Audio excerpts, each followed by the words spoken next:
Comment sécuriser les réserves de biodiversité, de carbone et d'eau dans les tourbières du bassin du Congo grâce à une prise de décision éclairée et une bonne gouvernance? Cette question devrait trouver sa réponse lors de cet atelier ouvert ce 1er juillet par la ministre de l'Environnement, du Développement durable et du bassin du Congo. Arlette Soudan-Nounou souligne le rôle crucial que jouent les tourbières du bassin du Congo dans la régulation climatique, la conservation de la biodiversité et la protection des ressources en eau. Notre engagement en faveur de la gestion durable des tourbières est non seulement une priorité écologique, mais aussi une nécessité pour notre avenir commun. Le projet qui nous réunit aujourd'hui vise à protéger, restaurer et gérer ces zones aussi fragiles que précieuses de manière durable. Dans son combat relatif à la protection, la restauration et la gestion des tourbières, le gouvernement congolais bénéficie du soutien des institutions onusiennes à l'instar du programme des Nations Unies pour l'alimentation et l'agriculture.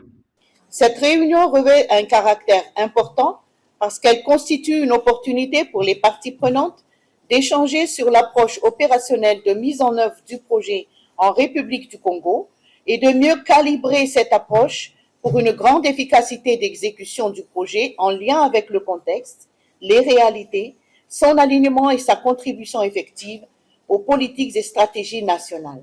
La gestion des tourbières requiert donc quelques actions que la secrétaire exécutive de la Commission climat du bassin du Congo se permet de citer quelques-unes.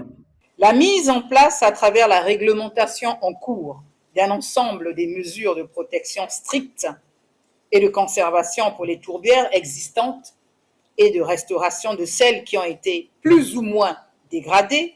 Cela inclut la réhabilitation des hydrosystèmes, le contrôle des espèces envahissantes et la reforestation avec des espèces natives.